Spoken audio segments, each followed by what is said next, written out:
Price the Lord.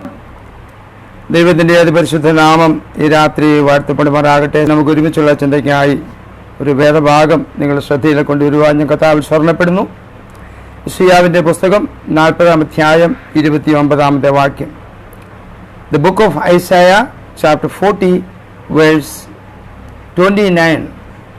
അവൻ ക്ഷീണിച്ചിരിക്കുന്നവന് ശക്തി നൽകുന്നു, ബലമില്ലാത്തവന് ബലം വർദ്ധിപ്പിക്കുന്നു. ആമേൻ. നമുക്കറിയാം, നമ്മളൊരു യുദ്ധകളത്തിലാണ്. നമുക്ക് ധാരാളം നാളുകളായി കർത്താവിൽ വിശ്വാസത്തിൽ വന്ന് അന്ന് തൊട്ട് നമ്മളോട് യുദ്ധം ചെയ്യുന്ന ഒരുപാട് ശത്രുക്കൾ ഉണ്ട്. Price the Lord. ഇതൊരു ഓൺഗോയിങ് സ്പിരിച്വൽ ബാറ്റിൽ, നിരന്തരമായ ഒരു യുദ്ധം നടന്നുകൊണ്ടിരിക്കുക. ഇതിൻ്റെ നടുവിലാണ് നമ്മൾ ജീവിക്കാനായിട്ട് പണിപ്പെട്ടുകൊണ്ടിരിക്കുന്നത്. നമ്മൾ ഒത്തിരി എഫേർട്സ് ഒക്കെ എടുത്തിട്ട് ഒരുപാട് അധ്വാനിച്ച് ഇതിൻ്റെ നടുവിൽ എങ്ങനെയെങ്കിലും മുമ്പോട്ട് പോകാനായിട്ട് ശ്രമിച്ചുകൊണ്ടിരിക്കുമ്പോൾ നമുക്കറിയാം ഒരുപാട് അനുഭവങ്ങൾ നമ്മളെ തളർത്താറുണ്ട്. Praise the Lord. ഹല്ലേലൂയ. എന്നാൽ എല്ലാ സാഹചര്യത്തിലും ദൈവം നമ്മോട് പറയുന്ന ചില കാര്യങ്ങൾ, ഒന്ന്, there is a time to wait and there is a time to move forward and also there is a time to stay on track. ആമേൻ. നമുക്ക് വെയിറ്റ് ചെയ്യാനായിട്ട്, കാത്തിരിക്കാനായിട്ട് ഒരു സമയമുണ്ട്. ചില കാര്യങ്ങൾ ചില സമയത്ത് നമ്മൾ കാത്തിരുന്നേ മതിയാകത്തുള്ളൂ. ചില സമയത്ത് നമ്മൾ മുമ്പോട്ട് പോകണം, പെട്ടെന്ന് പോകണം. ആമേൻ. മുമ്പോട്ട് പോകാൻ പറഞ്ഞ് മുമ്പോട്ട് പോകണം. ചെങ്കടലിനെ അടുക്ക് നിന്ന ആളുകളോട് ദൈവത്തിനുള്ള സന്ദേശം ഇതായിരുന്നു: നോക്കി നിൽക്കല്ലേ, പെട്ടെന്ന് മുമ്പോട്ട്, ഗോ ഫോർവേഡ്. ഗോ ഫോർവേഡ് എന്ന് പറഞ്ഞാൽ പൊക്കോണം. ആമേൻ, ആമേൻ. മൂന്നാമതായിട്ട്, ചില സമയത്ത് നമുക്ക് നമ്മുടെ ട്രാക്കിൽ തന്നെ നിൽക്കാനായിട്ട് ദൈവം നമ്മോട് പറയും. ഹല്ലേലൂയ. ഇതിനെല്ലാം നമുക്ക് ബുദ്ധി ആവശ്യമാണ്, നമുക്ക് ജ്ഞാനം ആവശ്യമാണ്. ഇത് നമുക്ക് എപ്പോഴും എന്ത് ചെയ്യണം, എങ്ങനെ ചെയ്യണം, ഇതൊക്കെ നമുക്ക് തരുന്നത് ദൈവമാണ്. ഈ പരിജ്ഞാനം ദൈവത്തിൽ നിന്ന് മാത്രമേ പ്രാപിക്കാൻ പറ്റത്തുള്ളൂ. മാനുഷികമായ ബുദ്ധിയിലും പരിജ്ഞാനത്തിലും ഒന്നും നമുക്ക് ചെയ്യാനായിട്ട് സാധിക്കരുത്. സരസ്വാക്കൾ പറയുന്നുണ്ടല്ലോ, ഒരു മനുഷ്യൻ്റെ തൻ്റെ വഴി ചൊവ്വായിട്ട് തോന്നുന്നു, എന്നാൽ അതിൻ്റെ അവസാനമോ മരണവഴികളത്രേ. ആമേൻ. എന്നാൽ നമ്മളിങ്ങനെ വായിക്കുന്നുണ്ട്, ഒരു മനുഷ്യൻ്റെ വഴിയിൽ പ്രസാദം തോന്നിയാൽ യഹോവ അവൻ്റെ ഗമനത്തെ സ്ഥിരമാക്കുന്നു. God establishes his paths. Amen. So both ways it is meaningful. Amen. അപ്പോൾ ദൈവത്തിൻ്റെ വഴികൾ അന്വേഷിച്ച് ദൈവം കാണിക്കുന്ന വഴികളിലൂടെ യാത്ര ചെയ്യുവാൻ ഒരുമ്പെടുന്നതാണ് ഏറ്റവും ബുദ്ധിപരമായിരിക്കുന്ന ഒരു നടപടി എന്ന് പറയുന്നത്. ഹല്ലേലൂയ. Price the Lord. നമ്മളിങ്ങനെ ഒരു വാക്യം വായിക്കുന്നുണ്ടല്ലോ, 2 Chronicles 16:9, 2 ദിനവൃത്താന്തം 16:9. യഹോവയുടെ കണ്ണ് താങ്കൾ ഏകാഗ്രചിത്തന്മാരായിരിക്കുന്നവർക്ക് വേണ്ടി തന്നെത്താൻ ബലവാനത കാണിക്കേണ്ടതിന് ഭൂമിയിൽ എല്ലായിടവും ഊടാടിക്കൊണ്ടിരിക്കുന്നു. ആശയുള്ള ബന്ധത്തിലാണിത് പറഞ്ഞെങ്കിലും അത് ഒരുപാട് അർത്ഥമുള്ള ഒരു വാക്യമാണ്. ദൈവം നമ്മെ എപ്പോഴും ശ്രദ്ധിച്ചുകൊണ്ടിരിക്കും, നോക്കിക്കൊണ്ടിരിക്കുക.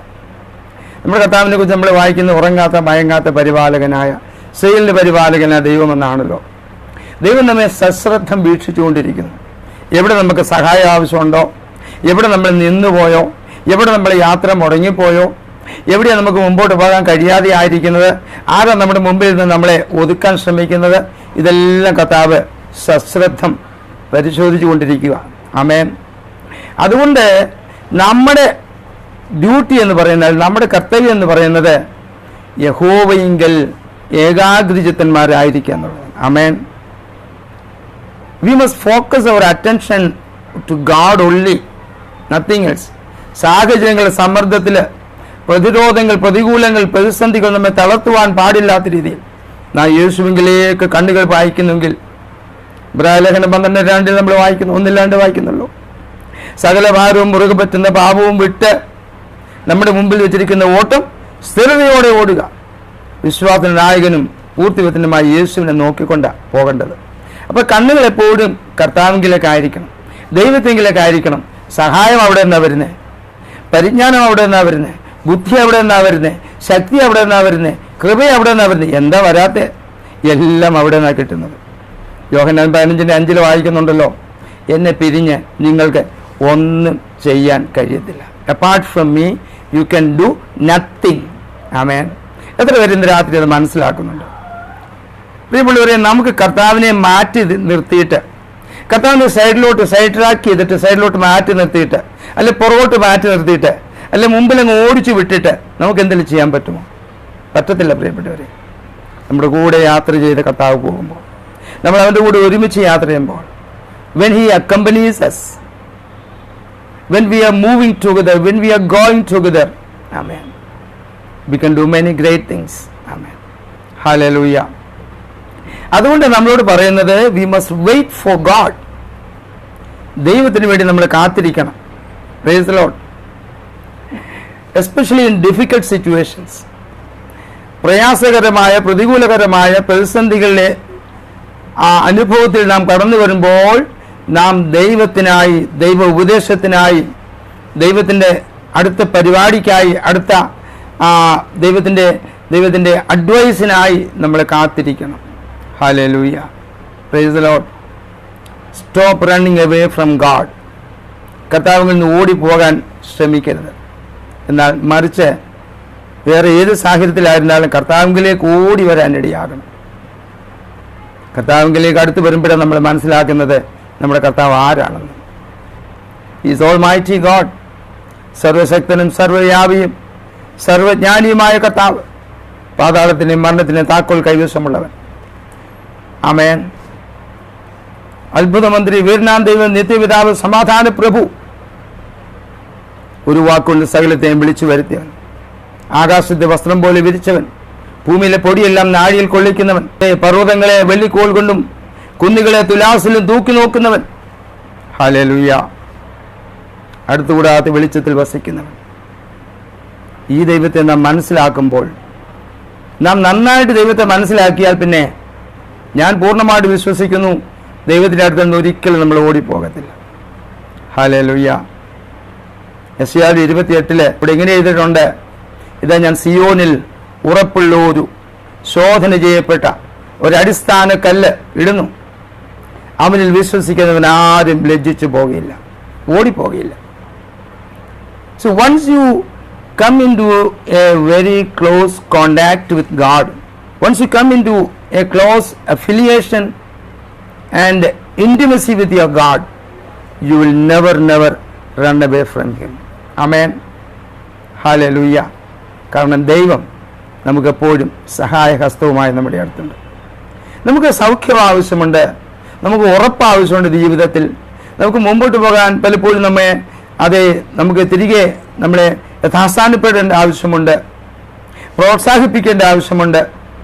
ഇതിനെല്ലാം ദൈവം നമുക്ക് മറുപടി തരുന്ന ദൈവമാണ്. ശക്തിയും ബലവും ഒക്കെ അവിടുത്തെ കരങ്ങളിലുണ്ട്. ആമേൻ. എങ്ങനെ ദൈവത്തെ ചെയ്യുന്നത്? മിക്കവാറും സമയങ്ങളിൽ ദൈവം ഇത് നമ്മെ തന്നെ ആ സാഹചര്യത്തിന് വേണ്ടി ഒരുക്കുന്ന ദൈവമാണ്. സ്തോത്രം. മിക്കവാറും സമയങ്ങളിൽ നമുക്ക് ശക്തി തരുന്നത് എങ്ങനെയാണെന്ന് അറിയാമോ? കുറച്ച് ശക്തി നമ്മുടെ ഉള്ളിലേക്ക് ഇഞ്ചക്ട് ചെയ്ത് തരത്തില്ല. കുറേ ശക്തി നമ്മുടെ ഉള്ളിലേക്ക് നമ്മുടെ തലയിലോട്ട് കൊണ്ടുവെക്കത്തില്ല. ദൈവം എങ്ങനെ നമ്മളെ ഏത് സാഹചര്യമാണോ ആ സാഹചര്യത്തിൽ അതിനെ അതിജീവിക്കാനായിട്ട്, അതിനെ ഓവർകം ചെയ്യാനായിട്ട്, അതിനെ തരണം ചെയ്യാനായിട്ട് നമ്മെ തന്നെ ബലപ്പെടുത്തുന്ന ഒരു ദൈവമാണ് നമ്മുടെ ദൈവം. ആമേൻ. He is helping us by enabling ourselves to help ourselves. ആമേൻ. ഇസ്രായേലിൻ്റെ ശക്തി എന്ന് പറഞ്ഞത് ഇസ്രായേലിൻ്റെ ദൈവമായിരുന്നു. യെശയ്യാവ് 40 അധ്യായം ആരംഭിക്കുന്നത് ദൈവജനത്തെ ആശ്വസിപ്പിക്കുക എന്ന് പറഞ്ഞുകൊണ്ടാണ്. ആമേൻ. ദൈവം കൊടുത്ത വാഗ്ദാനങ്ങളെക്കുറിച്ചുള്ള ഓർമ്മയിലേക്ക് അവരെ തിരികെ കൊണ്ടുവരാനായിട്ടാണ് ഇത് എഴുതുന്നത്. നാളുകളായ ബാബിലോണിയൻ പ്രവാസത്തിലായ ജനം ഒരു മടങ്ങിയതിനു വേണ്ടി ഒരുങ്ങുമ്പോൾ അവരെ ഉത്സാഹിപ്പിക്കുന്നു. ദൈവജനത്തോട് പ്രവാചകൻ വിളിച്ചു പറയുന്നു, നമ്മുടെ ദൈവം പരാജയപ്പെടുന്ന ദൈവമല്ല, അവനൊരിക്കലും പരാജയപ്പെട്ടിട്ടില്ല.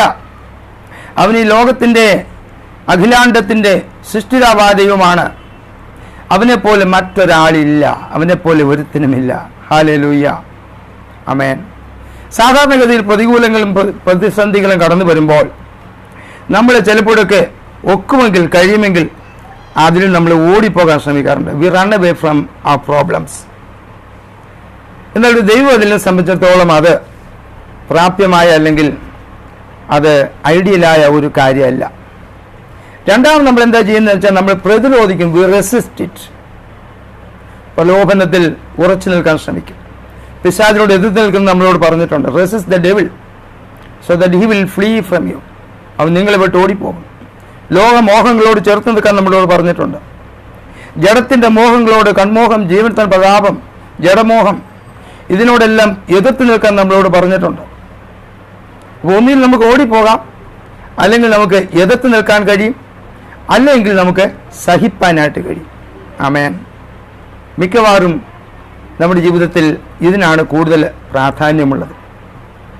കഠിനമായ പരീക്ഷയുടെ 2 മണിക്കൂറുകളിലും സഹിച്ച് പിടിച്ചു നിൽക്കാൻ കഴിയുമെങ്കിൽ അത് ഏറ്റവും അനുഗ്രഹമായ ഒരു ലൈഫാണ്. എങ്ങനെയാണ് സഹിക്കാൻ പറ്റുന്നത്? ശാന്തമായിട്ട്, സമാധാനത്തോടെ, പ്രത്യാശയോടെ സഹിക്കുക. ഏത് പ്രതിസന്ധിയും കടന്നു വരട്ടെ, എനിക്കൊരു ദൈവമുണ്ട്, ഞാൻ വിശ്വസിക്കുന്നൊരു ദൈവമുണ്ട്, ഞാൻ ഉറച്ചു വിശ്വസിക്കുന്ന, എന്നെ കരുതുമെന്ന്, എന്നെ കാക്കുമെന്ന്, എന്നെ വിടിവെക്കുമെന്ന്, എന്നെ സഹായിക്കുമെന്ന് ഞാൻ ഉറച്ചു വിശ്വസിക്കുന്ന ഒരു ദൈവമുണ്ട്. ആ ദൈവം എൻ്റെ കൂടെ ഇരിക്കും. യോബിനെ നോക്കിക്കേ, ശദ്രക്, മേശക്, അബേദ്നെഗോ എന്ന എബ്രായ ബാലന്മാരെ നോക്കിയേ. അവരാരും ഓടിപ്പോയില്ല, അവരാരും അവിടെ എതിർത്ത് നിൽക്കാനായിട്ട് നോക്കിയില്ല. അവരെന്ത് ചെയ്തു? അവരതിനെ സഹിച്ച് മുമ്പോട്ട് കടന്നുപോയി. They persevered, they endured it. Amen. Hallelujah. നമ്മൾ വായിച്ചത് ദൈവം ക്ഷീണിച്ചിരിക്കുന്നവന് ശക്തി നൽകുന്ന ദൈവം, ബലമില്ലാത്തവന് ബലം വർദ്ധിപ്പിക്കുന്ന ദൈവമാണ്. ഹല്ലേലൂയ. അതിന് മുമ്പിലൊക്കെ നമ്മൾ പല കാര്യങ്ങൾ വായിക്കുന്നുണ്ട്. ഇപ്പോൾ നമ്മൾ ആശ്രയിക്കുന്ന ദൈവത്തെക്കുറിച്ച് ചില കാര്യങ്ങൾ നമ്മളെ മനസ്സിലാക്കുന്നത് നമ്മുടെ ജീവിതത്തിൽ പ്രത്യാശയോടെ മുമ്പോട്ട് പോകുന്നതിന് നമ്മളെ പലപ്പോഴും സഹായിക്കും. തളർന്നു പോകാത്ത, ക്ഷീണിച്ചു പോകാത്ത ഒരു ദൈവത്തെയാണ് നാം ആശ്രയിക്കുന്നത്, വിളിച്ചപേക്ഷിക്കുന്നത്. ഹല്ലേലൂയ. നാം ഉറങ്ങുമ്പോഴും ഉറങ്ങാത്ത, മയങ്ങാത്ത ഒരു ദൈവത്തെയാണ് നാം വിളിച്ചപേക്ഷിക്കുന്നത്. നാം തളർന്നു പോകുമ്പോൾ തളരാത്ത ഒരു ദൈവം. 40-ാം അധ്യായത്തിന്റെ 28 ഇങ്ങനെ വായിക്കുന്നു: നീ കേട്ടിട്ടില്ലയോ, നിനക്കറിഞ്ഞുകൂടെയോ, യഹോവ നിത്യദൈവം, ഭൂമിയുടെ അറുതികളെ സൃഷ്ടിച്ചവൻ തന്നെ. അവൻ ക്ഷീണിക്കുന്നില്ല, തളർന്നു പോകുന്നതുമില്ല, അവന്റെ ബുദ്ധി അപ്രമേയമത്രേ. അടുത്ത വാക്യം നമ്മൾ ഒരു വാക്യമായിട്ട് വായിച്ചത് 29. അവൻ ക്ഷീണിച്ചിരിക്കുന്നവന് ശക്തി നൽകുന്നു, ബലമില്ലാത്തവന് ബലം വർദ്ധിപ്പിക്കുന്നു. ക്ഷീണിച്ചിരിക്കുന്നവർക്ക് ബലം നൽകുന്ന, ശക്തിയില്ലാത്തവർക്ക് ശക്തി നൽകുന്ന ഒരു ദൈവം നമ്മുടെ കൂടെയുണ്ട്. 1-2 എക്സാമ്പിൾ പെട്ടെന്ന് പറഞ്ഞിട്ട് മുമ്പോട്ട് പോകണമെന്ന് ആഗ്രഹിക്കുന്നു. പഴയ നിയമത്തിൽ നിന്നും പുതിയ നിയമത്തിൽ നിന്നും ഓരോ ഉദാഹരണം നമ്മൾ എടുത്താൽ, ദാവീദിനെ നോക്കിയേ. ആമേൻ. 1 ശമൂവേൽ 27-ാം അധ്യായം വായിക്കുമ്പോൾ ദാവീദ് പറയുക, തുടങ്ങുന്ന ഇങ്ങനെയാ: ഞാൻ ഒരു ദിവസം ശൗലിന്റെ കയ്യാൽ നശിക്കേ ഉള്ളൂ, ഫെലിസ്ത്യരുടെ ദേശത്തിലേക്ക് ഓടിപ്പോകയല്ലാതെ എനിക്ക് വേറെ നിവൃത്തിയില്ല. ശൗൽ അപ്പോൾ ഇസ്രായേൽ ദേശത്തൊക്കെയും എന്നെ അന്വേഷിക്കുന്ന മതിയാക്കും, ഞാൻ അവന്റെ കയ്യിൽ നിന്ന് ഒഴിഞ്ഞു പോകും എന്ന് മനസ്സിൽ നിശ്ചയിച്ചു. അങ്ങനെ ദാവീദ് പുറപ്പെട്ട് താനും കൂടെയുള്ള 600 പേരുണ്ട് ഗത്ത് രാജാവായ മാവോക്കിന്റെ മകൻ ആഖീസിന്റെ അടുക്കൽ ചെന്നു. ആഖീസ് 6-ാം വാക്യം വായിക്കുന്നു: ആഖീസ് അന്ന് തന്നെ അവന് സിക്ലാഗ് കൽപ്പിച്ചു കൊടുത്തു. അതുകൊണ്ട് സിക്ലാഗ് ഇതുവരെയും യഹൂദ രാജാക്കന്മാർക്കുള്ളതായിരിക്കുന്നു. ആമേൻ. ഹല്ലേലൂയ. Price the Lord. എന്നാൽ നമ്മൾ മനസ്സിലാക്കി, ദാവീദ് ശൗലിനെ ഭയപ്പെട്ട് ശൗൽ തന്നെ പുറകെ വരാതിരിക്കാനായിട്ട് ശത്രു രാജാവായ ആഖീസിന്റെ അടുക്കിലേക്ക്, ഫെലിസ്ത്യ ദേശത്തേക്ക് ഓടിപ്പോകുന്നു. അവിടെ എത്തുമ്പോൾ ദാവീദിന് അറിയാം, ശൗലിനെ ഇനി ഭയക്കേണ്ട ആവശ്യമില്ല. ആമേൻ. അങ്ങനെ ശൗലും ദാവീദ് തന്റെ ആളുകളും 600 പേരും കുടുംബവും എല്ലാമായിട്ട് സിക്ലാഗിൽ താമസിച്ചുകൊണ്ടിരിക്കുമ്പോൾ അവർ ചില സ്ഥലങ്ങളൊക്കെ പോയി യുദ്ധം ചെയ്ത് മടങ്ങി വരാൻ പതിവുണ്ട്. അങ്ങനെ യുദ്ധം ചെയ്തിട്ട് അവർ മടങ്ങി വരുന്ന കാര്യമാണ് 1 ശമൂവേൽ 30-ാം അധ്യായത്തിൽ നമ്മൾ വായിക്കുന്നത്. അതിങ്ങനെ വായിക്കുന്നു: ദാവീദ് തന്റെ ആളുകൾ 3-ാം ദിവസം സിക്ലാഗിൽ എത്തിയപ്പോൾ അമാലേക്യർ തെക്കേ ദേശവും സിക്ലാഗും ആക്രമിച്ച് സിക്ലാഗിനെ ജയിച്ച് അതിന് തീ വെച്ച് ചുട്ടുകളഞ്ഞിരുന്നു. Amen. After 3 days they are returning. 3-ാം ദിവസം മടങ്ങി വന്നപ്പോൾ തങ്ങൾ താമസിച്ച സ്ഥലം, തങ്ങളുടെ ഫാമിലി എല്ലാം അവിടെ ഉണ്ട്, കുടുംബമുണ്ട്, കുഞ്ഞുങ്ങളുണ്ട്, വസ്തുവകൾ, സാധന സാമഗ്രികളെല്ലാം ഉണ്ട്. എല്ലാം തീ വെച്ച് ചുട്ട് ചാമ്പലായി. ആരും അവിടെ ഇല്ല. ഒറ്റ അക്ഷരാർത്ഥത്തിൽ അവർ വിചാരിച്ചു കാണും, എല്ലാം നശിച്ചു, ഇനി ഒന്നുമില്ല. ജീവിതത്തിൽ സകലവും ഉന്മൂലനാശമായി പോയി, സകലവും നശിച്ചു, ശൂന്യതയുടെ അവസ്ഥ. ആമേൻ. രണ്ടാം വാക്യം, അവിടെയുള്ള വലിയവരും ചെറിയവരും ആ സ്ത്രീകളെ പിടിച്ചുകൊണ്ട് തങ്ങളുടെ വഴിക്ക് പോയതല്ലാതെ ആരെയും കൊന്നില്ല.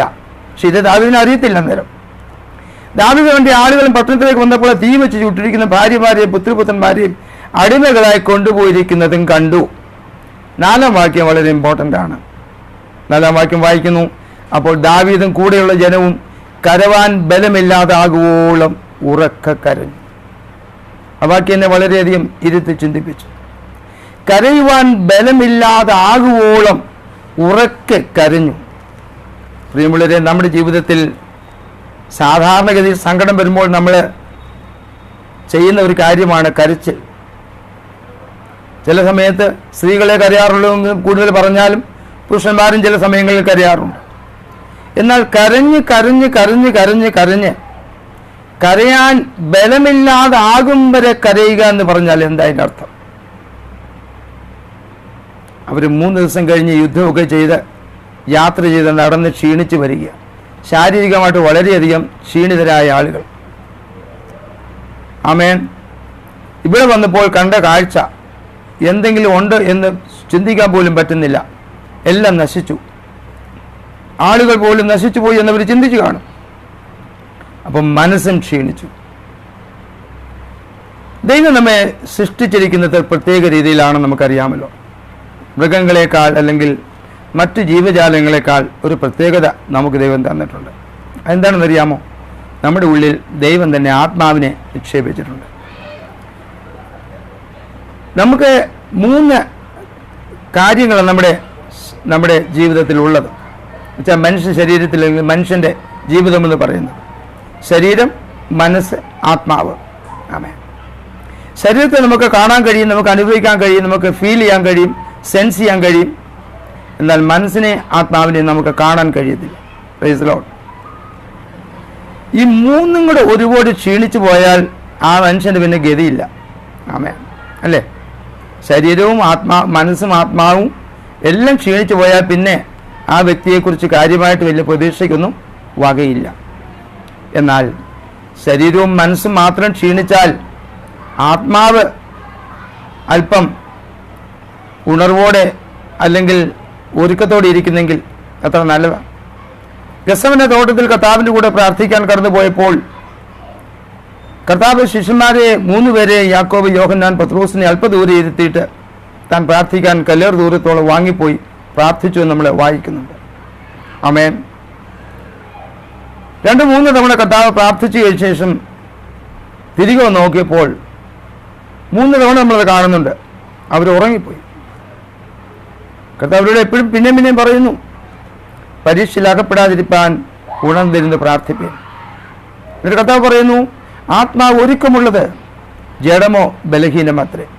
ഹല്ലേലൂയ. പ്രിയമുള്ളവരെ, നമുക്കുള്ള ഏറ്റവും വലിയ പ്രത്യേകത, ദൈവമക്കളെന്നുള്ള ഈ ഒരു നിലയിൽ നമുക്കുള്ള ഏറ്റവും വലിയ പ്രത്യേകത എന്താണെന്ന് ചോദിച്ചാൽ, അല്ലെങ്കിൽ നമുക്കുള്ള ഒരു അഡ്വാൻറ്റേജ് എന്താണെന്ന് ഞാൻ പറഞ്ഞു കഴിഞ്ഞാൽ, നമ്മുടെ ആത്മാവ് എപ്പോഴും ഒരുക്കമുള്ളത്. Praise the Lord. പൗലോസ് പറയുന്നുണ്ട്, 2 കൊരിന്ത്യർ 4-ാം അധ്യായത്തിലാണെന്ന് തോന്നുന്നു. ആമേൻ. പുറമെയുള്ള മനുഷ്യൻ ക്ഷയിച്ചു പോകുമ്പോഴും അകമേ ഉള്ളവൻ, ആമേൻ, നാൾക്ക് നാൾ പുതുക്കം പ്രാപിക്കുന്നു. ആ വാക്യം പലപ്പോഴും എന്നെ ധൈര്യപ്പെടുത്താറുണ്ട്. പുറമെയുള്ള മനുഷ്യൻ ക്ഷയിച്ചു പോകുമ്പോൾ, the bodily man, the physical man, the structure, but there is an inner man. Hallelujah. This inner man is being renewed day by day. ഒരു ദൈവ പൈതലിന്റെ കർത്തവ്യമാണ്, ഒരു ദൈവ പൈതലിന്റെ ഉത്തരവാദിത്വമാണ് തൻ്റെ അകത്തുള്ള മനുഷ്യനെ എപ്പം ദിനംതോറും ശക്തിപ്പെടുത്തിക്കൊണ്ടിരിക്കണം, ദിനംതോറും പുതുക്കിക്കൊണ്ടിരിക്കണം. Hallelujah. You must renew, you must do something to renew your inner man on a daily basis. Hallelujah. എന്നെ കേൾക്കുന്ന പ്രിയ ദൈവമക്കളെ, നമ്മുടെ ജീവിതത്തിൽ പലപ്പോഴും നമ്മൾ തളർന്നു പോകാറുണ്ട്. ശാരീരികമായിട്ട് തളർന്നു പോകും, മാനസികമായിട്ട് തളർന്നു പോകും. എന്നാൽ എപ്പോഴും നമ്മളെ പിടിച്ചു നിർത്തുന്നത് എന്താണെന്നറിയാമോ? നമ്മുടെ ജീവനോട് നിൽക്കുന്ന എന്താണെന്നറിയാമോ? നമ്മുടെ ആത്മാവ് ശക്തിപ്പെട്ടിരിക്കുന്നത് കൊണ്ട്. ഹല്ലേലൂയ. Price the Lord. ഒരർത്ഥത്തിൽ പറഞ്ഞാൽ ഗെത്സമനിയിൽ യേശുവിൻ്റെ ശരീരവും മനസ്സും എല്ലാം തളർന്നുപോയി. അവൻ്റെ വിയർപ്പ് തുള്ളികൾ ചോരത്തുള്ളി പോലെ നിലത്ത് വീഴുന്നുവെന്ന് അവിടെ എഴുതിയിട്ടുണ്ട്. മാനസികമായിട്ട് വലിയ ഒരു ഭാരം അവൻ്റെ തലമേൽ. മനുഷ്യവർഗത്തിൻ്റെ പാപം മുഴുവനും തൻ്റെ മേലാണല്ലോ എന്നുള്ളൊരു വേദന. ഇനി അനുഭവിക്കാൻ പോകുന്ന കാര്യങ്ങളെക്കുറിച്ചൊക്കെ കർത്താവ് ചിന്തിച്ച് കാണും. അപ്പോൾ കർത്താവ് ഇപ്രകാരം തൻ്റെ പിതാവിനോട് പ്രാർത്ഥിച്ചു, പിതാവേ, കഴിയുമെങ്കിൽ ഈ പാനപാത്രം എങ്കിൽ നിന്ന് നീക്കണമേ. ഉടനെ തന്നെ താൻ ധൈര്യപ്പെട്ടു, താൻ തിരിച്ചറിഞ്ഞു. ഉടനെ തന്നെ കർത്താവ് റെക്കഗ്നൈസ് ചെയ്തു താൻ ആരാണ്, താൻ എന്തിനാ വന്നേ, തൻ്റെ മിഷൻ എന്തുവാ, തൻ്റെ ഉദ്ദേശം എന്തുവാ, തൻ്റെ ഡ്യൂട്ടി എന്നാ. ഇതുകൊണ്ട് തിരിച്ചറിഞ്ഞപ്പോൾ ആത്മാവിൽ താൻ ധൈര്യപ്പെട്ടു. ആത്മാവിൽ ധൈര്യപ്പെട്ട കർത്താവ് ഇങ്ങനെ പ്രാർത്ഥിച്ചു, പിതാവേ, എൻ്റെ ഇഷ്ടമല്ല, അങ്ങയുടെ ഇഷ്ടം നിറവേറ്റണമേ. ഹല്ലേലൂയ. എന്നെ കേൾക്കുന്ന പ്രിയ ദൈവവേദലേ, നിങ്ങളുടെ ജീവിതത്തിൽ പ്രതിസന്ധികളോ പ്രതികൂലങ്ങളോ ജോലി സംബന്ധമായോ മാനസികമായോ വ്യക്തിപരമായോ കുടുംബത്തിലോ പല പ്രശ്നങ്ങളുണ്ടായിരിക്കാം. അതിൻ്റെ നടുവിൽ മനസ്സ് ക്ഷീണിച്ചു പോയേക്കാം, ശരീരം ക്ഷീണിച്ചു പോയേക്കാം. എന്നാൽ അവിടെയും നിങ്ങളെ ബലപ്പെടുത്തി നിർത്തുവാൻ, നിങ്ങളെ നേരെ നിർത്തുവാൻ, നിങ്ങളെ ഒരുക്കത്തോടെ നിർത്തുവാൻ സഹായിക്കുന്നത് നിങ്ങളുടെ ഉള്ളിലുള്ള ആത്മാവാണ്. ഹല്ലേലൂയ. അതുകൊണ്ട് അകത്തെ മനുഷ്യനെ എപ്പോഴും ശക്തിപ്പെടുത്തിക്കൊണ്ടിരിക്കണം. ഹല്ലേലൂയ. ആമേൻ. നമ്മൾ വായിക്കുന്നു, ദാവീദും കൂട്ടരും ബലമില്ലാതാകുവോളം ഉറക്കെ കരഞ്ഞു. അവിടെ ബലമെല്ലാം പോയി. ശരീരവും മനസ്സും ആത്മാവും നമുക്കുണ്ടെങ്കിലും ആത്മാവ് ധൈര്യബോധത്തോടെ ഇരിക്കുന്നില്ലെങ്കിൽ, ആത്മാവ് ബലപ്പെട്ടിരിക്കുന്നില്ലെങ്കിൽ നമുക്കൊന്നും ചെയ്യാൻ കഴിയത്തില്ല. പത്മോസ് ദ്വീപിൽ യോഹന്നാൻ വയോവൃദ്ധനാണ്. ശാരീരികമായിട്ടും മാനസികമായിട്ടൊക്കെ ഒത്തിരി ക്ഷീണമുണ്ട്. ഒരുപാട് തവണ കൊല്ലാൻ നോക്കിയിട്ടും ദൈവം ചാകാൻ അനുവദിക്കാത്ത മനുഷ്യനാണ്. ഇവിടെയും തനിക്ക് നല്ല സാഹചര്യം ഒന്നുമില്ല. എന്നാൽ അവിടെയും തനിക്ക് ബലപ്പെട്ടിരിക്കുന്ന ഒരു ആത്മാവുണ്ടായിരുന്നു. കറുത്ത ദിവസത്തിൽ താൻ ആത്മവിവശനായി തേജസ്സിൽ ആമേൻ തൻ്റെ മുമ്പിൽ പ്രത്യക്ഷപ്പെട്ട യേശുവിനെ കാണുവാനിടയായിത്തീർന്നു. ഹല്ലേലൂയ. നമുക്കിവിടെ മുമ്പോട്ട് പോകാം. 5-ാം വാക്യം ഇങ്ങനെ വായിക്കുന്നു, 1 ശമൂവേൽ 30 ഇസ്രായേൽക്കാരത്തി അഹിനോബം കർമ്മേക്കാരൻ നാബാലിന്റെ ഭാര്യയായിരുന്ന അബീഗയിൽ നിന്ന് ദാവീദിന്റെ 2 ഭാര്യമാരെയും അവർ പിടിച്ചുകൊണ്ടുപോയി. 6-ാം വാക്യം പിന്നെയും ഇമ്പോർട്ടന്റ് വാക്യമാണ്. ദാവീദ് വലിയ കഷ്ടത്തിലായി. ജനത്തിൽ ഓരോരുത്തൻ താൻ്റെ ഹൃദയ പുത്രന്മാരെയും പുത്രിമാരെയും കുറിച്ച് വ്യസനിച്ചിരിക്കൊണ്ട് അവന് കല്ലെറിയണമെന്ന് ജനം പറഞ്ഞു. പക്ഷേ ആ വാക്യം അവിടെ അവസാനിച്ചിരുന്നുവെങ്കിൽ നമുക്ക് നിരാശയുണ്ടാകുമായിരുന്നു. പക്ഷെ ആ വാക്യം അവസാനിക്കുന്നത് ഇങ്ങനെയാണ്, ദാവീദോ തൻ്റെ ദൈവമായ യഹോവയിൽ ധൈര്യപ്പെട്ടു. എന്നെ പലപ്പോഴും ശക്തീകരിച്ചിട്ടുള്ള ബലപ്പെടുത്തിയുള്ള വാക്യമായത്. ഹല്ലേലൂയ. പിന്നെയുള്ള കാര്യങ്ങൾ നമുക്കറിയാം. ആമേൻ. ദാവീദ് പുരോഹിതനോട് പറഞ്ഞു, ഏഫോദ് കൊണ്ടുവന്നു. ദാവീദ് ചോദിച്ചു, പുറേ പോകണമോ? പുറേ പോകണം, പൊക്കളാൻ പറഞ്ഞു. ദൈവം പറഞ്ഞു, അനുവദിച്ചു. പുറേ പോയി എല്ലാം ആമേൻ കൊണ്ടുവന്നു. 18-ാം വാക്യം, അമാലേക്യർ അപഹരിച്ചു കൊണ്ടുപോയിരുന്ന ഒക്കെയും ദാവീദ് വീണ്ടും കൊണ്ടു. തൻ്റെ 2 ഭാര്യമാരെയും ദാവീദ് ഉദ്ധരിച്ചു. തൻ്റെ ഭാര്യമാർ മാത്രമല്ല, തൻ്റെ കൂടെയുള്ള 600 പേരുടെ ഭാര്യമാരും കുഞ്ഞുങ്ങളും. അവർ അപഹരിച്ചു കൊണ്ടുപോയതിൽ ചെറുതോ വലുതോ പുത്രന്മാരോ പുത്രിമാരോ കൊള്ളയോ യാതൊന്നും കിട്ടാതിരുന്നില്ല. ദാവീദ് എല്ലാം മടക്കിക്കൊണ്ടുവന്നു. എന്തുകൊണ്ട്? ശരീരം ക്ഷീണിച്ചു, മനസ്സ് ക്ഷീണിച്ചു, പക്ഷെ ആത്മാവ് ക്ഷീണിച്ചില്ല. ആമേൻ. ഹല്ലേലൂയ. അവൻ ക്ഷീണിച്ചിരിക്കുന്നവന് ശക്തി പകരുന്ന ദൈവമാണ്. ബലമില്ലാത്തവന് ബലം വർദ്ധിപ്പിക്കുന്ന ദൈവമാണ്. ഹല്ലേലൂയ. 2ാമത്തെ എക്സാമ്പിളെ പെട്ടെന്ന് ഞാൻ കടന്നു പോകട്ടെ. സ്തോത്രം. പൗലോസ് അപ്പോസ്തലൻ്റേത്. 2 കൊരിന്ത്യർ 12-ാം അധ്യായത്തിൽ ചരിത്രമൊക്കെ നമുക്കറിയാമല്ലോ. പൗലോസ് തന്നെ അത് പറയുന്നുണ്ട് 7-ാം വാക്യത്തിൽ, വെളിപ്പാടുകളുടെ ആധിക്യത്താൽ ഞാൻ അതിയായി നെഗളിച്ചു പോകാതിരിപ്പാൻ എനിക്ക് ജഡത്തിൽ ഒരു ശൂലം തന്നിരിക്കുന്നു. എന്നെ കുത്തുവാൻ സാത്താൻ്റെ ദൂതനെ തന്നെ. Price the Lord. അപ്പോൾ ഇത് ദൈവം അറിഞ്ഞുകൊണ്ട് ദൈവം അനുവദിച്ച് നൽകിയ ഒരു പ്രയാസമാണ്. തൻ്റെ ശുശ്രൂഷയിലും തൻ്റെ വ്യക്തി ജീവിതത്തിലും പലപ്പോഴും തടസ്സമായി മുമ്പിൽ വന്ന് നിന്നതുകൊണ്ട് സാധാരണഗതിയിൽ പൗലോസ് ഇങ്ങനെയുള്ള വിഷയങ്ങൾക്ക് പ്രാർത്ഥിക്കാറില്ല. തനിക്കും പ്രാർത്ഥിക്കാറില്ല, മറ്റവർക്കും പ്രാർത്ഥിക്കാറില്ല. എന്നാൽ ഇതൊരു വല്ലാത്ത പ്രതിസന്ധിയായിട്ട് തന്നെ തൻ്റെ വേല മുമ്പോട്ട് നിർബാധം തുടരുന്നതിന് തടസ്സമായി മുമ്പിൽ വന്ന് നിന്നുകൊണ്ട് മാത്രമായിരിക്കാം ഒരുപക്ഷെ പൗലോസ് പ്രാർത്ഥിച്ചത്. ഒരിക്കൽ പ്രാർത്ഥിച്ചു, നോ റിപ്ലൈ. 2 തവണ പ്രാർത്ഥിച്ചു, നോ റിപ്ലൈ. 3-ാമതും പ്രാർത്ഥിച്ചപ്പോൾ ഇങ്ങനെ ഒരു റിപ്ലൈ കിട്ടി. ഹല്ലേലൂയ. താൻ തന്നെ അത് പറയുന്നുണ്ട്. 2 കൊരിന്ത്യർ 12:8 അതെന്നെ വിട്ടു നീങ്ങേണ്ടതിന് ഞാൻ 3 വട്ടം കർത്താവിനോട് അപേക്ഷിച്ചു. 9 അവൻ എന്നോട്, എൻ്റെ കൃപ നിനക്ക് മതി, എൻ്റെ ശക്തി ബലഹീനതയിൽ തികഞ്ഞു വരുന്നു. ഹല്ലേലൂയ. പ്രിയമുള്ളവരെ, ഇവിടെ നമുക്കറിയാം മനസ്സ് ക്ഷീണിച്ചതാണ്, ശരീരം ക്ഷീണിച്ചതാണ്, ശരീരം എന്തോ ദൗർബലതയായിരിക്കാം. ആമേൻ. എന്നാൽ ആത്മാവ്, ഒരുക്കമുള്ളൊരാത്മാവ് പൗലോസിനുണ്ട്. അതുകൊണ്ട് പൗലോസ് ധൈര്യപ്പെട്ട പിന്നെയും അതിനെ അതിജീവിച്ച് മുമ്പോട്ട് പോകാൻ ശ്രമിക്കുന്നു. പറ്റുന്നില്ല, ശരീരം കൂട്ടു നിൽക്കുന്നില്ല, മനസ്സ് കൂട്ടു നിൽക്കുന്നില്ല. ദൈവത്തോട് പ്രാർത്ഥിച്ചു. കർത്താവ് പറഞ്ഞു, മക്കളെ, എൻ്റെ കൃപ നിനക്കുണ്ട്. ഹല്ലേലൂയ. അപ്പോൾ പൗലോസ് പറയുകയാണ്, ആകയാൽ ക്രിസ്തുവിൻ്റെ ശക്തി എൻ്റെ മേൽ ആവസിക്കേണ്ടതിന് ഞാൻ അതിസന്തോഷത്തോടെ എൻ്റെ ബലഹീനതകൾ പ്രശംസിക്കും. ആമേൻ. ക്രിസ്തുവിൻ്റെ ശക്തി എൻ്റെ മേൽ ആവസിക്കേണ്ടതിന്. അപ്പോൾ ബലഹീനായതല്ലേ നല്ലതായെന്ന് ഞാൻ പലപ്പോഴും ഓർക്കാറുണ്ട്. ഒരു പ്രതികൂലം കടന്നു വന്നുകൊണ്ടല്ലേ ഇങ്ങനെ ഒരു കാര്യം ഉണ്ടായത്? ഒരു ബലഹീനത കടന്നു വന്നുകൊണ്ടല്ലേ കർത്താവിൻ്റെ അധികമായ ശക്തി എൻ്റെ മേൽ ആവസിക്കുന്ന കാരണമായി തീർന്നത്? ഏത് കാര്യത്തിനു വേണ്ടി കുറച്ചു മുമ്പേ പൗലോസ് പ്രാർത്ഥിച്ചുവോ, 3 തവണ പ്രാർത്ഥിച്ചുവോ, അതേ കാര്യത്തിന് വേണ്ടി പൗലോസ് ഇപ്പോൾ ദൈവത്തിന് നന്ദി പറയുക. ഹല്ലേലൂയ. നോക്കണമേ, കാര്യം പോയി പോക്ക് കണ്ടോ? ഏത് പ്രയാസം മാറ്റിക്കിട്ടേണ്ടതിനായിട്ട്, ഏത് ബലഹീനത മാറ്റിക്കിട്ടേണ്ടതിനായിട്ട് കർത്താവിൻ്റെ ദാസൻ കർത്താവിനോട് പ്രാർത്ഥിച്ചുവോ, അതേ ബലഹീനത ഇപ്പോൾ തനിക്കൊരു അനുഗ്രഹമാണെന്ന് താൻ പറയുന്നു. ആമേൻ. അതേ ബലഹീനത താൻ പറയുന്നു തൻ്റെ ജീവിതത്തിൽ ഒരു അനുഗ്രഹം. It's A blessing for me. Don't remove it Lord. Let it be there. It's a blessing for me because of that I am getting more and more over and over grace upon me. Hallelujah. പ്രിയമുള്ളവരെ, ഞാൻ പറയുന്നത് മനസ്സിലാവുന്നുണ്ടെന്ന് ഞാൻ വിചാരിക്കുന്നു. ഏത് കാര്യം മാറിപ്പോകണമെന്ന് പൗലോസ് കർത്താവിനോട് മുട്ടിപ്പായി പ്രാർത്ഥിച്ചുവോ, അതേ കാര്യം പൗലോസ് പറയുന്നു, മാറ്റേണ്ട കർത്താവേ, ലെറ്റ് ഇറ്റ് ബി ദെയർ. അതവിടെ ഇരിക്കട്ടെ, അതെനിക്കൊരു അനുഗ്രഹമാ, ഞാൻ പ്രശംസിക്കുന്നു. പൗലോസ് പറയുന്നു, ഞാൻ അതിസന്തോഷത്തോടെ എൻ്റെ ബലഹീനതകളിൽ പ്രശംസിക്കുന്നു. കാരണം എന്താ? അതവിടെ ഇരിക്കുന്നത് കൊണ്ട്, അതവിടെ ഉള്ളത് കൊണ്ട്, അത് മാറിപ്പോകാഞ്ഞത് കൊണ്ട്, അത് മാറ്റിക്കളയാഞ്ഞത് കൊണ്ട് തടസ്സമുണ്ട്, വേദനയുണ്ട്, ബുദ്ധിമുട്ടുണ്ട്, വേലയ്ക്ക് തടസ്സമുണ്ട്, വേദന ഉണ്ടാകുന്നുണ്ട്, ശാരീരികമായി ബുദ്ധിമുട്ട് അനുഭവിക്കുന്നുണ്ട്. ശരിയാ, പക്ഷെ അതവിടെ ഇരുന്നോട്ടെ. അതവിടെ ഇരിക്കുന്നത് കൊണ്ട് ഒരു വലിയ പ്രയോജനം എനിക്കുണ്ട്. എന്താണെന്നറിയാമോ? ക്രിസ്തുവിൻ്റെ ശക്തി എൻ്റെ മേൽ ആവസിക്കുന്നതിന് അത് കാരണമായി തീർന്നു. ഹല്ലേലൂയ.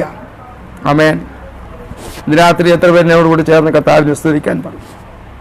പ്രിയമുള്ളവരെ, പല ബലഹീനതകളും നമുക്ക് നല്ലതാണ്. പല കുറവുകളും, പല തടസ്സങ്ങളും, പല നഷ്ടങ്ങളും, പല കഷ്ടങ്ങളും ഹല്ലേലൂയ നമുക്ക് അനുഗ്രഹത്തിന് കാരണമായി തീരുമെന്ന് ഇന്ന് രാത്രി മനസ്സിലാക്കിയാണ്. അതുകൊണ്ട് പൗലോസ് പറയുന്നു 10-ാം വാക്യത്തിൽ, അതുകൊണ്ട് ഞാൻ ക്രിസ്തുവിന് വേണ്ടി ബലഹീനത, കയ്യേറ്റം, ബുദ്ധിമുട്ട്, ഉപദ്രവം, ഞെരുക്കം എന്നിവ സഹിപ്പാൻ ഇഷ്ടപ്പെടുന്നു. എന്നിട്ട് താൻ ഇങ്ങനെ പറഞ്ഞ് അവസാനിപ്പിക്കുന്നേ, ബലഹീനനായിരിക്കുമ്പോൾ തന്നെ ഞാൻ ശക്തനാകുന്നു. ഹല്ലേലൂയ. ബലഹീനനായിരിക്കുമ്പോൾ തന്നെ ഞാൻ ശക്തനാകുന്നു. പഴയ നിയമത്തിലെ ക്ഷീണിച്ചു പോയ ദാവീദ്, പുതിയ നിയമത്തിലെ ക്ഷീണിച്ചു പോയ പൗലോസ്. ഹല്ലേലൂയ. രണ്ടുപേരെയും ബലപ്പെടുത്തിയ ദൈവം ഒരു ദൈവം തന്നെ കേട്ടോ. വർഷങ്ങൾക്ക് മുമ്പ് ഇതൊക്കെ നടന്നെങ്കിലും ഇന്നും ജീവിച്ചിരിക്കുന്ന ആ ദൈവം തന്നെ. ആമേൻ. യേശു ക്രിസ്തു ഇന്നലെ ഇന്നും എന്നേക്കും അനന്യൻ തന്നെ. We believe in an unchangeable God. മാറ്റമില്ലാത്ത, വിശ്വസ്തനായ, വാക്കുമാറാത്ത, വാഗ്ദത്തങ്ങൾ നിവർത്തിക്കുന്ന, ആമേൻ ആമേൻ ഉവ്വ ഉവ്വ എന്ന് പറഞ്ഞ് വാഗ്ദത്തങ്ങൾ നമുക്ക് തന്ന ഒരു നല്ല ദൈവം നമ്മുടെ കൂടെയുണ്ട്. പ്രിയപ്പെട്ടവരെ, എന്നെ കേൾക്കുന്ന പ്രിയ ദൈവമക്കളെ, ഈ രാത്രി സമയം ഞാൻ നിങ്ങളോട് ദൈവാത്മാവിൽ ഈ ദൂത് കൈമാറട്ടെ. നിങ്ങളുടെ പ്രതിസന്ധികൾ എന്താണെന്ന് എനിക്കറിയത്തില്ല. നിങ്ങൾ കടന്നു പോകുന്ന വേദന എന്താണെന്ന് എനിക്കറിയത്തില്ല. ഒരുപക്ഷെ ഏതെങ്കിലും രീതിയിലുള്ള ഒരു വേദനയിലൂടെ, ബുദ്ധിമുട്ടിലൂടെ, ഒരു കഷ്ടത്തിലൂടെ, നഷ്ടത്തിലൂടെ, ഒരു പ്രതികൂലത്തിലൂടെ, പ്രതിസന്ധിയിലൂടെ കടന്നു പോകുന്ന ആരെങ്കിലും ഇന്ന് രാത്രി എന്നെ കേൾക്കുന്നുണ്ടെങ്കിൽ ഞാൻ ഇന്ന് രാത്രി ആത്മാവിലെ ദൂത് കൈമാറട്ടെ. ക്ഷീണിച്ചിരിക്കുന്ന നിനക്ക് ശക്തി പകർന്ന ദൈവം നിന്റെ കൂടെയുണ്ട്. ബലമില്ലാത്തവർക്ക് ബലം വർദ്ധിപ്പിക്കുന്ന ഒരു ദൈവം നിന്റെ കൂടെയുണ്ട്. കാരണം എന്താണെന്നറിയാമോ? ഈ ദൈവം ഒരിക്കലും ക്ഷീണിച്ചു പോകുന്നവനല്ല. നിനക്കറിഞ്ഞുകൂടെയോ? നീ കേട്ടിട്ടില്ലയോ? യഹോവ നിത്യദൈവം, ഭൂമിയുടെ അറുതികളെ സൃഷ്ടിച്ചവൻ തന്നെ. അവൻ ക്ഷീണിക്കുന്നില്ല, തളർന്നു പോകുന്നതുമില്ല. അവന്റെ ബുദ്ധി അപ്രമേയമത്രേ. അവൻ ക്ഷീണിച്ചിരിക്കുന്നവന് ശക്തി നൽകുന്നു, ബലമില്ലാത്തവന് ബലം വർദ്ധിപ്പിക്കുന്നു. ഹല്ലേലൂയ. ഇന്ന് രാത്രി ബലം വേണമോ? ഇന്ന് രാത്രി ശക്തി വേണമോ? ബലഹീനതയെ ബലപ്പെടുന്ന ദൈവശക്തി അനുഭവിക്കണമോ? ശരീരം ക്ഷീണിച്ചോട്ടെ, കുഴപ്പമില്ല, ലെറ്റ് ഇറ്റ് ബി. മനസ്സ് തളർന്നോട്ടെ, ലെറ്റ് ഇറ്റ് ബി, കുഴപ്പമില്ല. പക്ഷെ ആത്മാവ് ഒരുക്കമുള്ളതാകട്ടെ, ആത്മാവിനെ ഒരുക്കമുള്ളതാകട്ടെ. ദൈവമായുള്ള ബന്ധം നമ്മൾ സൂക്ഷിക്കുന്ന ആത്മാവിലാണല്ലോ. ദൈവമായുള്ള ബന്ധം സൂക്ഷിക്കുന്നത് ആത്മാവിലായതുകൊണ്ട് ആത്മാവ് ക്ഷീണിക്കാൻ ഒരിക്കലും ഇടയാക്കല്ല. പ്രിയപ്പെട്ടവരെ, ആത്മീകമായിട്ട് നല്ല ചുറുചുറുക്കുള്ളവരായിരിക്കട്ടെ. നമ്മുടെ പ്രായമോ നമ്മുടെ സാഹചര്യമോ ഒന്നും വിഷയമില്ല. അതിൻ്റെ അടുത്ത വാക്യത്തിൽ വായിക്കുന്നുണ്ടല്ലോ, ബാല്യക്കാർ ക്ഷീണിച്ച് തളർന്നു പോകും, യൗവനക്കാരൊക്കെ ഇടറി വീണ് പോകും. ആമേൻ. ബാല്യക്കാര്, യൗവനക്കാര്, ആമേൻ. പിന്നെ ആർക്കാ ശക്തി കിട്ടുന്നത്? യഹോവയെ കാത്തിരിക്കുന്നവർ ശക്തിയെ പുതുക്കും. ആമേൻ. ക്ഷീണിച്ചിരിക്കുന്ന നിങ്ങൾക്ക്, തളർന്നിരിക്കുന്ന നിങ്ങൾക്ക്, മാനസികമായി വളരെയധികം അതേ പ്രതിസന്ധികളിലൂടെ കടന്നു പോകുന്ന നിങ്ങൾക്ക് ഇന്ന് രാത്രി കർത്താവ് ഈ വചനങ്ങളാൽ ബലം നൽകട്ടെ, ധൈര്യപ്പെടുത്തട്ടെ. ഈ ദൈവം നമ്മുടെ കൂടെയുണ്ട്. ഈ ദൈവം എന്ന് വന്നേക്കും നമ്മുടെ ദൈവം. അവൻ നമ്മെ ജീവപര്യന്തം വഴി നിർത്തുന്ന ദൈവമാണ്. ആമേൻ. പുരാതന ദൈവം നമ്മുടെ സങ്കേതം, കീഴ ശാശ്വത ഭുജങ്ങളുണ്ട്, നമ്മളെ എപ്പോഴും താങ്ങുന്ന ദൈവം. ഹല്ലേലൂയ. ആമേൻ. സമാധാനം നൽകുന്ന, സന്തോഷം നൽകുന്ന, ആശ്വാസം പകരുന്ന, സാന്ത്വനം തരുന്ന, കൂടെ ഇരിക്കുന്ന, തീച്ചൂളയിൽ ഇറങ്ങി വരുന്ന, സിംഹക്കുഴിയിൽ ഇറങ്ങി വരുന്ന, യോർദാനിൽ ഇറങ്ങി വരുന്ന, കടകവിഞ്ഞൊഴുകുന്ന യോർദാനിൽ ഇറങ്ങി വരുന്ന, ചെങ്കടലിൽ ഇറങ്ങി വരുന്ന, എരിഹോന് മുമ്പിൽ ഇറങ്ങി വരുന്ന, യുദ്ധക്കളത്തിലേക്ക് ഇറങ്ങി വരുന്ന ദാവീദ് പറയുന്നു, നിന്നാൽ ഞാൻ പടക്കൂട്ടത്തിന് നേരെ പാഞ്ഞു ചെല്ലും, എൻ്റെ ദൈവത്താൽ ഞാൻ മതിൽ ചാടിക്കിടക്കും. യഹോവേ, നീ എൻ്റെ ദീപത്തെ കത്തിക്കുന്നു, നിന്നെ അന്ധകാരത്തെ പ്രകാശമാക്കും. ഇന്ന് രാത്രി ധൈര്യപ്പെടാൻ പ്രിയപ്പെട്ടവരെ, ദൈവം നിങ്ങളുടെ കൂടെയുണ്ട്. ദൈവം നിങ്ങളെ ശക്തീകരിക്കും, സഹായിക്കും. ഈ വചനങ്ങളാൽ ഇന്ന് രാത്രി ദൈവം നമ്മെ ഏവരെയും സഹായിക്കുമാറാകട്ടെ.